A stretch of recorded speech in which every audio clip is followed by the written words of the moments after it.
자, 그것도 보셔야 돼요. 자, 재개발 핵심 포인트 저는 세 가지 좀 많이 말씀드리는데 첫 번째 노후도입니다. 당연히 노후도. 자, 재개발 사업의 중요 요소는 노후도입니다. 노후도. 자, 노후도 분석은 구역 또는 구역 예정 지역 내에 건물 노후도 분석을 평가를 하는 건데, 자, 아까 제가 말씀드린 것처럼 노후도는 여러분들이 봐서 물론 노후도가 좀 있네, 진행이 되겠다 생각하시는 분 있지만 가장 실수하는 게 노후도가 별로 괜찮은데 여기는 깨끗한데요 생각하시는 경우가 많아요. 그거 놓치고 가신 분들이 많습니다. 오늘 이거 팁을 좀 드릴 거예요. 제가 좀 이따가 노후도 보시면 되는데 신축이 많아지면 당연히 노후도가 개선이 되는 거죠. 노후도가 개선이 되기 때문에 신축이 많아지면 재개발 진행은 그렇죠. 어려워지죠. 다만 신축이 있으면 재개발 걸림돌이라고 생각하시는 분들이 많은데 신축이 있다 걸림돌 되는 게 아니에요. 오히려 신축이 많아지면 노후도와 신축은 반비례해요. 신축이 많으면 당연히 노후도는 개선이 되는 거고 신축이 별로 없다는 건 즉 구옥이 많으면 노후도는 심하기 때문에 진행 속도 빠르게 게 반비례로 진행이 되긴 하지만 동의율에 대해서는 신축과 동의율은 비례로 갑니다. 신축에 들어가신 분들이 동의에 반대하시는 분들은 거의 없어요. 신축 들어가시는 분들은 다 찬성파입니다. 거의 다. 그래서 조합에서도 추진을 받을 때 오히려 신축이 더 들어오는 걸 선호하는 경우가 있어요. 일부러. 왜? 신축이 들어오면 그 사람들은 거의 다 찬성파로 보기 때문에. 신축이 너무 많아져도 안 되지만 신축이 너무 없으면 동의율이 또 안 나오는 아이러니한 현상이 나타납니다. 자, 지도로 알아본 거로 해서 지도를 한번 볼게요. 자, 노후도 볼게요. 자, 석계역입니다. 석계역. 그 다음에 옆에 돌고지 역이 있습니다. 자, 석계역 있고 돌고지 역이 있고요. 그 다음에 윗대가 장이 뉴타운이죠. 자, 장이 뉴타운인데 자, 보통 우리가 재개발을 진행하면 입지 좋은 데부터 재개발이 진행이 된다 생각하시는 경우가 많아요. 재개발이라는 거는 입지 좋은 데가 먼저 진행되지 않는 경우가 꽤 있습니다. 서울에서는. 자, 돌고지역 바로 앞에 여기 지금 8조 라인은 지금 펜스를 쳤어요. 그 다음에 11구역 라인은 지금 가로 정비로 들어가죠. 11-2구역은 현대건설이 수주를 했죠. 그리고 위에 레미안 장이 포레카운티하고 퍼스트하이가 이제 입주 다 이미 완성이 됐고 코너 한차 오래됐고 그 다음에 아이파크가 지금 공사를 하고 있습니다. 자, 의외로 장일탄을 보면 역 근처보다 오히려 안쪽에 있는 것들이 더 진행을 먼저 했어요.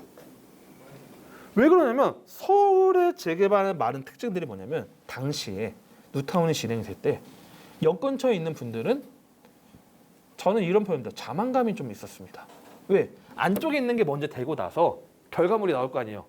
그러면 우리는 더 비싸게 진행할 수 있다. 저는 뉴타운은 두 가지 타입을 보셔야 돼요. 제 기준으로 만든 겁니다. 서울에서는 역 근처부터 진행되는 그런 뉴타운이 있어요. 그런 것들은 안쪽에 가격 대비했을 때 이게 메리트가 있는가. 즉 내가 이걸 했을 때 최근에 지은 입지 더 좋은 가격을 뛰어넘기는 쉽지가 않아요. 연식이 오래되면 좀 뛰어넘을 수 있겠지만 입지 비슷한 여건인데 여기 입지 더 좋아요. 근데 1년 뒤에 여기 입지했어요. 여기 가격을 뛰어넘지는 못합니다. 그러면 여기 가격 비교 분석을 하는 방법이 있고 두 번째는 역 근처가 아니고 입지가 안 좋은 지역부터 개발이 된 상태에서는 오히려 역 근처의 물건을 보시는 것도 하나의 답이다. 왜? 안쪽이 되는데 역 근처가 안 될 수도 있게 하겠지만 보통은 역 근처면 향후에도 시간 싸움이지 되긴 됩니다.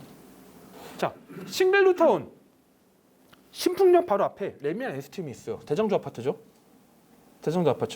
그리고 아이언 뉴타운을 보면 역 근처부터 진행한 마포 레미안 프로젝트 아이언역으로 해서 애옥에 그쪽에서 먼저 진행한 것도 있긴 하겠지만 의외로 아이언 뉴타운 보면 염리 4구역 역 바로 앞이에요. 하지만 풀려서 다시 시작을 하려고 하고 있고 염리 4구역보다 더 역에서 먼 염리 3구역 프레스티 자이는 벌써 내년에 입주를 하죠. 서울은 그냥 보통 역 근처 아니면 오히려 역 근처부터 시작하거나 또는 안쪽부터 안 좋은 지역부터 점점 입지 좋은 지역으로 진행되는 경우가 있습니다. 그래서 이 장애우선 같은 경우에는 노후도가 뭐 역 근처 노후도가 안 돼서 진행이 안 됐다기보다는 안쪽에 먼저 진행하고 나서 진행이 되는 건데 노후도는 제가 좀 이따가 다시 한번 설명해 드릴 거예요. 자, 두 번째는 재개발 사업에 가장 중요한 건 도로예요. 도로 잘 보셔야 돼요. 도로. 자, 도로의 폭, 상태 등을 체크를 하라는 게 뭐냐면 도로 폭이 좁거나 길이 좁으면 당연히 재개발을 해야 되는 그런 노후도에서 점수가 좋습니다. 도로 평가. 재개발 진행 시 도로의 확대는 비용 상승의 한 요소가 된다고 말씀을 드리는 거예요. 왜? 도로를 좁은 도로인데 넓혀야 돼요. 4차선, 8차선, 6차선은 최소 6차선 넓혀야 되면 그 땅은 다 날아가는 거죠. 그러면 즉 사업비에 대해서는 좀 발생이 되는 거죠. 자, 여기는 재개발이 돼야 안 돼요. 여기는 도로가 집은 좀 오래된 것 같긴 한데 좀 신축도 있죠 뒤에. 그렇죠? 도로는 좀 넓어요. 주차돼 있고 양쪽에 있고. 자, 들어왔죠. 부가현이에요. 들어왔어요 이미. 근데 길은 넓혀지죠. 길은 넓혀지는 거죠.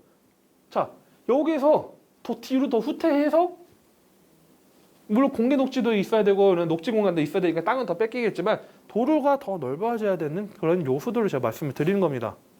즉, 자, 지도를 알아본다고 말씀드렸죠. 그래서 자, 용산입니다. 용산 이제 잘 안 보이시기도 하고 잘 보이시기도 할 텐데 제가 너무 화질이 좀 조이진 않네요. 자, 효창공원역을 중심으로 밑에 용문동이에요. 자, 가까이서 보시는 분들은 잘 보이겠지만 용문동이라는 지역을 보면 길이 어떻죠? 반듯반듯해요. 반듯반듯해요. 길이 매우 반듯반듯합니다. 용문동 쪽 보면요. 그리고 원효로 쪽하고 효창도 위쪽 보면 길이 꼬불꼬불하고 길이 막 잘 안 나와요. 제가 이따가 로드뷰 다시 한번 보여드릴게요. 여기선 좀 그나마 좀 잘 나오는데, 자, 용문동 가면 뭐라 말하냐? 아, 여기 재개발 가능성이 있다. 자, 모든 부동산 사장님들은 자기 지역들 재개발 물어보면 가능성이 있다고 이야기를 보통 많이 합니다. 보통은요. 용산 같은 경우에는. 그리고 다른 동네 어때요? 하면 아, 거기는 속도가 안 나거나 너무 비싸다. 정해진 정답이에요. 여러분들이 몇 군데만 돌고선 아, 이게 답이구나 생각하시면 안 되는 거죠. 자, 그 다음에 재개발 핵심 포인트는 동의율입니다. 동의율이 중요해요. 동의율. 즉 노후도 도로 상태보다 더 중요한 거는 동의율이다. 제가 만든 게 아니에요. 점수 기준이 그렇습니다. 자, 아까는 중요 요소인데 재개발 사업의 핵심 요소는 동의율. 자, 재개발 예정자 신축 비율이 있다면 이제 재개발 좀 공부하신 분들은 아, 신축이 있으면 무조건 안 된다가 아니고 오히려 적당한 신축은 우리 건강이 아니죠. 적당한 신축은 속도가 날 수 있다. 동의율에서는 긍정적으로 나오지만 대신 노후도에서는 부정적인 역할을 할 수 있다. 신축이라는 게 어떻게 보면 감초 같은 역할이에요. 너무 이게 신축이 많으면 노후도에서는 부정적이기 때문에 안 되지만 그렇다고 너무 없으면 동의율에서 안 나오는 경우가 좀 있기 때문에 어느 정도 신축 비율이 있으면 오히려 긍정적인 요소가 될 수 있다. 다만 중요한 거는 구역이 지정되고 나서 신축이 들어간 거는 의미가 없기 때문에 구역이 지정되기 전에 들어가야 돼요. 그게 진짜 중요합니다. 그게 가장 핵심 요소인데 많은 분들이 구역 지정된 거 무시하고 그냥 오래된 게 제일 좋다. 자, 2012년도에 구역이 지정이 됐어요. 2012년도에 집을 지었습니다. 8년 돼가지고 이제 집이 좀 이제 깨끗해 보이진 않아요. 하지만 2008년 이후에 지은 것들에 대해서는 쪼개기로 보기 때문에 2012년도에 지어진 집이라 할지라도 구역 지정된 상태 이후에 들어갔기 때문에 이거는 신축을 해도 받을 수 없다는 거죠. 8년 넘었다고 하더라도 장기적으로도 적용되는데 물론 정관이나 그런 것들이 가장 중요하긴 하지만 기본적인 틀을 이렇게 갖고 가시면 됩니다. 동의율이 가장 중요해요. 그러니까 참만 진행할 때는 동의 여부에 따라 재개발 시작이 되는 거예요.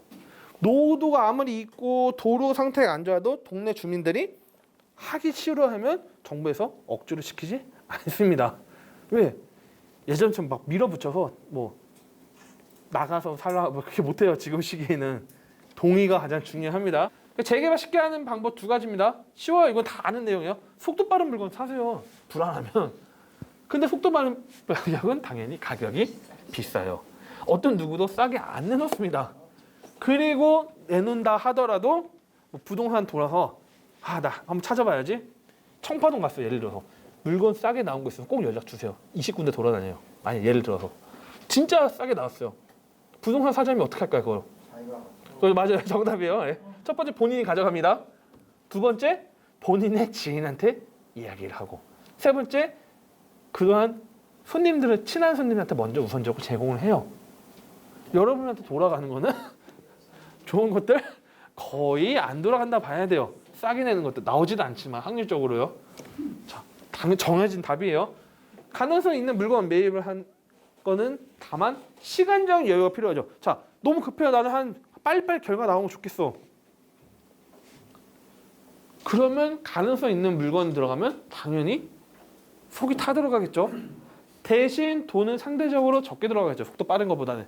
그래서 두 가지 전략 가시는데 저는 지금 분위기에 봤을 때 속도 빠른 물건이 확 있다는 것보다는 가능성 있는 물건으로 좀 매입하시는 게 안정적으로 갈 수 있다.